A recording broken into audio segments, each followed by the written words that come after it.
this is something that has been in the back of my mind that scares me a little bit. People that have all the money in the world to do whatever they want, pretty much, are talking about this. Like, there's that line in that John Lennon song, "Keep you dope with religion and sex and TV." That is, like, exactly how I feel like things are.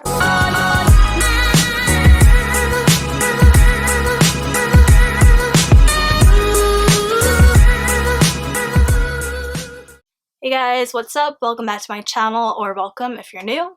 My name is Scarlett, and today I am going to be talking about something that is a little scary to me.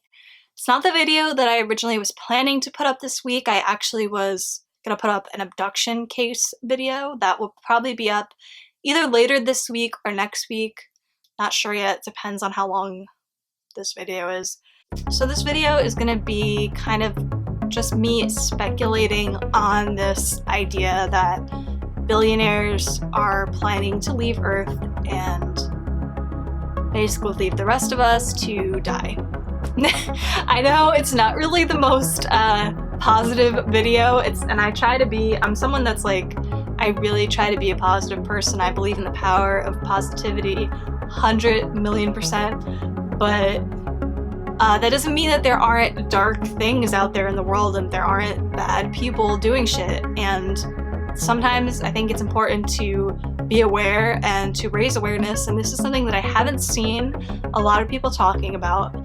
And honestly, I don't know if I would have even mentioned it if this article that I just read a few days ago wasn't published, or if I didn't see this article.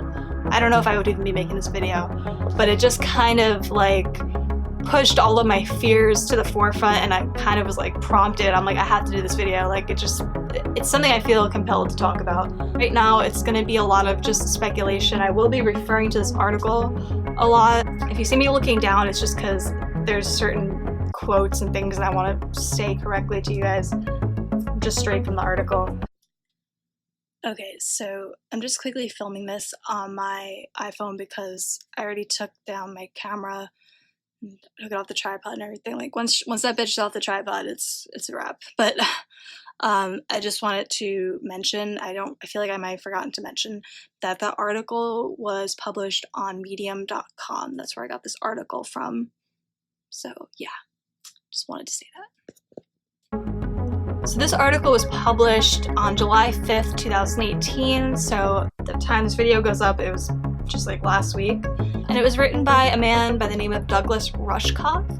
Now, when I read the article initially, I didn't know who he was. I assumed he was a scientist of some kind, or like an inventor, because he starts off by saying that he doesn't like talking about futurism and the future when he does like speeches and speaks at events. That's just what I assumed. That's what it sounded like he was.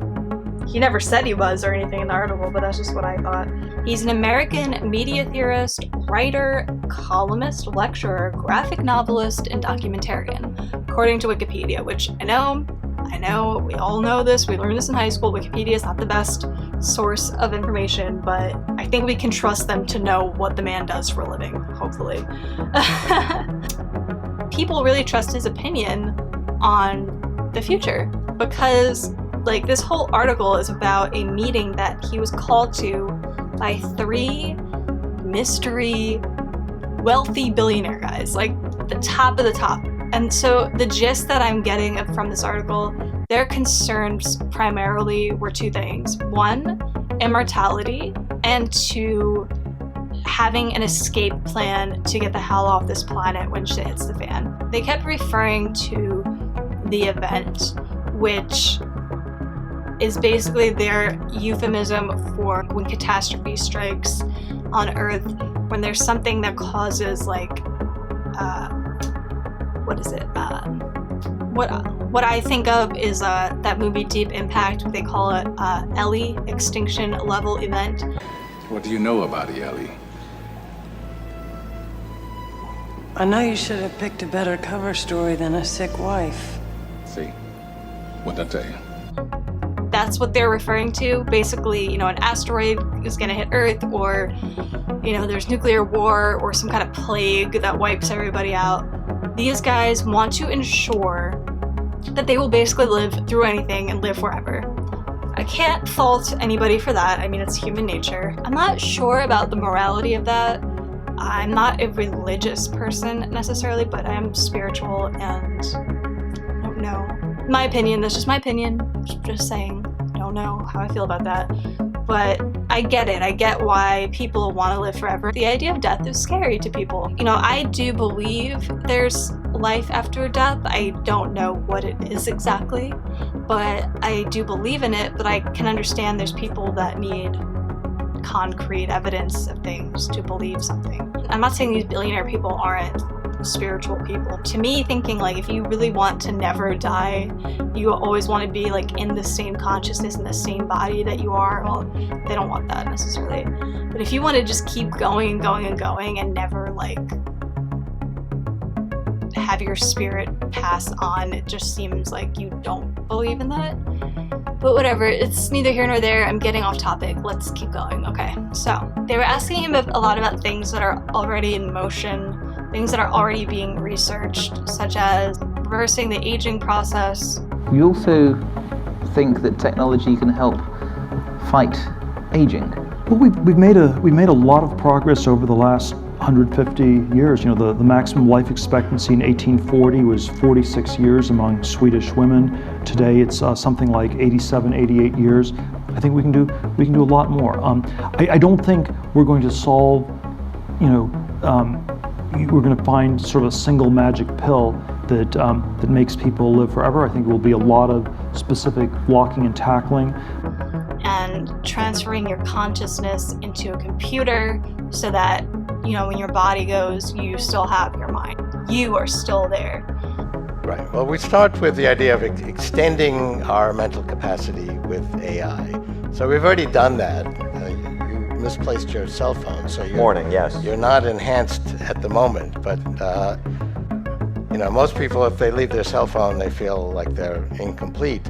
So they're not yet inside our bodies and brains. There are some people that have computers in their brains, like Parkinson's patients, but that'll be routine in the 2030s. Another application of these medical nanorobots will be to connect our neocortex, that's the outer layer of the brain, that's where we do our thinking, to the cloud. We'll connect our neocortex wirelessly to the cloud, just the way your cell phone does it. Most of the things you do with that do not take place in the phone. They connect to the cloud. The cloud is pure information technology. It is doubling in power every year as we speak. And we will then connect to simulated neocortex in the cloud and add again, just like we did 2 million years ago, to our neocortical hierarchy. But this time it won't be a one-shot deal. The cloud is pure information technology. It's expanding exponentially.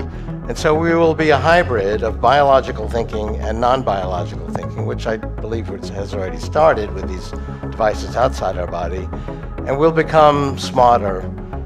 By 2045, we'll expand our intelligence 1 billion-fold. That's such a profound transformation that we borrow this metaphor from physics and call it a singular change in human history. Even with those things, they seemed like they still weren't getting to the main meat of what they wanted to know. They wanted to basically know what his thoughts were on leaving the planet. The feeling that Douglas Rushkoff got from these people was that they were looking for like an escape hatch from the world. This is something that has been in the back of my mind that scares me a little bit, and I wasn't gonna talk about it really because I thought, oh, I'm just being paranoid or whatever, but people that have all the money in the world to do whatever they want pretty much are talking about this. Kind of scares me, and I don't know if they know something we don't, or they're just being cautious, like they're just being proactive, but it kind of pisses me off that they're that pessimistic, because in the article he says that for all of the wealth that they have, they don't believe that they have any impact over the destiny of humanity. They just think everything's out of their hands. I'm like, you know what? That's just not true. From my perspective, money rules everything. I mean, I try to do what I can. I try to be a good person every day. I try to recycle. I do whatever I can to be a good, positive being, but I'm only one person. And I do think, that does make an impact, everybody doing their part. I don't have the power or the reach that somebody that is a billionaire has over the whole world. And it just pisses me off because it seems like they basically destroyed the planet and ruined everything and then leave us behind. Like, I'm not saying that everybody who's not rich is a good person or is perfect, but somebody who is poor and is an asshole doesn't have as big of an impact on the fate of the world as somebody who is manufacturing wars to make billions of dollars for themselves, or being paid to deny climate change so they can have money for themselves and their family while the world is literally being destroyed. It really pisses me off a lot. There's a lot of people out there that are good people. There's a lot of people trying to raise awareness, like Leonardo DiCaprio, trying to raise awareness about the environment. He's been doing that for years. Princess Diana was wealthy. She tried to do good, and look what happened to her. Like, I'm just saying, it just seems like a lot of times people that are good, who care about everybody, it seems like something always happens to them, like JFK. Like, anybody who had anyone else's interests, like, besides the wealthy, besides the top 1%, something always happens to them, it seems like. I just can't help but notice that. I don't believe in coincidences, really, to be honest with you. I used to, I don't anymore. Another point that I wanted to just interject into this video, something I just learned this morning before I started filming. I was listening to the Mile Higher podcast, which is Kendall Ray and Joshua Doerr's podcast. They both have channels here on YouTube. Probably are familiar with them, at least with Kendall. She's been on YouTube for a really long time. She does really interesting conspiracy theories and basically all the shit that I like. So I've been following her for years. I love her. Anyway, they're husband and wife, and they do this podcast together. They did a series on the 5 wealthy families that control the world. It's something way too complicated and deep for me to explain, really get into that. They discussed the DuPont family in the podcast that I just listened to today. And Josh mentioned that they are a top supplier for advanced military programs, and that may include anti-gravity machines. It's not that they themselves are making anti-gravity machines, but they're providing the materials for that. So when you have like one of the most wealthy families, well-connected, like basically rulers of the earth, making UFOs, like making machines that can leave the planet, like, I don't know. There's a lot of things that can just be speculation, a lot of things that could just be me being paranoid. Of course, look, there's things that I truly believe, but I'm not saying that I'm 100% right all the time. I can admit that I'm wrong about things, and I hope that I'm wrong about this because this just scares me. And to be honest with you, actually, it kind of makes me angry more than scared that this might be happening. It just seems evil to me to leave everyone behind, and they can try to justify it however they want. Like, the title of the article was Survival of the Richest, like, survival of the fittest. At the end of the day, it's murder, it's genocide to me to destroy a planet and then leave billions of people behind to suffer who really didn't have any control over it. But then again, like, I do feel like the people, like the people that are like the 99%, the average people that make up most of the population, I feel like we actually have so much more power than we realize, but it's just so hard because there's so many of us and there's so many distractions that it's just hard for us all to get on the same page and to really look at what's really important and like be aware and like woke about this shit. I feel like they want us to be distracted. Like, I don't know how calculated every single thing is, but I feel like they kind of push things that distract us. Like, they push like stupid shit. Like, not that they create these things. Like, I don't think they have time. Well, they probably do have time, but I don't think that they're just sitting around like, what's something else that can distract people? But I think that things just naturally come up, and when they do, those are the things that get like pushed. Like, there's that line in that John Lennon song, "Keep you dope with religion and sex and TV." That is like exactly how I feel like things are. That's not a new idea, obviously, but I just feel like people still are oblivious. Sometimes I think people don't want to think about these things because it's just so scary, but I'm like, can you just imagine what kind of world we would be living in if the top 1%, the top people, the most wealthy people that have all the power, if they actually gave a shit about other people, like if they actually cared about people and people besides themselves? Can you imagine like how much different the world would be? I feel like we'd be living in a fucking paradise. That's what I mean. Like, at the end of the day, it's really better for everybody if you care about everyone else. Like, if you have compassion for other people, it's gonna be a better world for you and for everyone else. That's what I don't understand. Like, what are you gonna do when you get into space? Like, okay, you leave everyone behind, we all die. Like, what are you gonna do? Like, you're gonna have like 3 other neighbors who are just as selfish as you are, or you're gonna have your consciousness in a little computer, like, being protected by who? When you're the only ones left, your worth is not gonna be that much. Like, no one's gonna care that you have billions of dollars. Because the only way that you have that control is, like, all these people that don't have it. Actually, I might insert a tweet here. There was, like, a really funny reply. I actually came across this article on Twitter. That's how I found it. But, someone replied to it with, like, a really funny response that sums up perfectly how I think things would go if this were to actually happen. Just be a good person. Like, why you gotta be an asshole? Like, just be nice. It's so much easier to just be nice. It really is. It might feel like it's harder, but it's not. Like, it's actually much easier to be a good, nice person than it is to be a selfish, evil prick. From my point of view, anyway. And I can just tell you, like, this is just like a personal tangent. I live in New York, and I used to work at a place in Manhattan that was a very, very wealthy part of town. And we had a lot of clients that were very, very, very, very well off. There was just the contrast of the way that they treat people and the way that people from other jobs that I worked, where I was in a normal, like, average neighborhood, night and day. Night and day. I think I lasted like 4 months at this job because it was just like I couldn't deal with these people. I don't have the patience, and I just don't like when people treat other people like shit for no reason. It does not fly with me. I don't really get angry a lot. I'm very like just to myself and like calm and whatever, but there's just certain things that I just don't fuck with at all, and that's one of them. Like, I just don't like it. I come from like a working class family, middle class. Like, I'm not poor, but I'm definitely not rich at all. Not even close. I've grown up around a lot of different kinds of people, and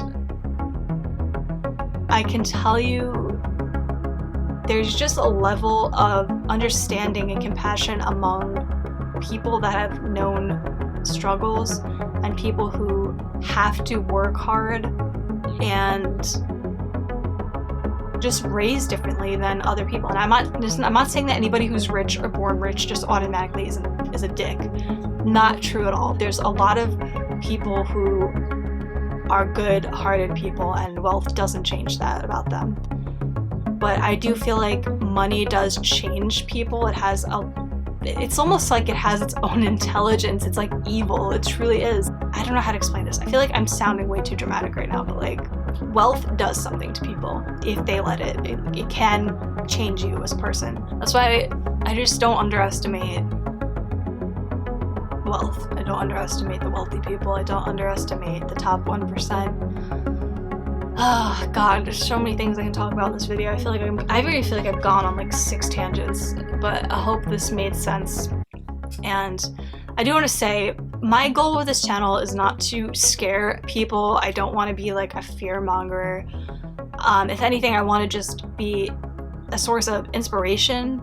I want to have thought-provoking videos. I do want to be entertaining as well. This is just theories. But it's something to think about and something for people to be aware of. And yeah, I mean, don't underestimate your power either, guys. Like, use your right to vote, use your voice, use whatever you have. We can make a difference in this world, and don't be an asshole. Just be a nice person. Anyway, wow, whew, that was a lot. That was I feel like I just had a therapy session getting all that off my chest. I haven't talked about that to anybody. Like, I haven't talked about this shit at all to anyone. I don't know if you guys care, my dog. You know what? I want to end this video on a nice note. Come here, Casper. Come here. I want to show you guys my dog. He was gonna make an appearance eventually. He was sleeping. He was sleeping. This is my son, Casper. I'm literally obsessed with my dog. Be nice to everybody, guys. Just be good. Be a good person. Don't be an asshole. And stay woke, as Kendall Ray and Joshua would say. Yeah, you should definitely go ahead and subscribe if you haven't already. And follow me on social media. I'll have everything in the description down below. And if you liked... Okay, I'm gonna put him down because he's squirming too much. If you did like the video and you like this kind of content, please go ahead and give me a thumbs up on that like button. It really helps me out a lot. I really appreciate it.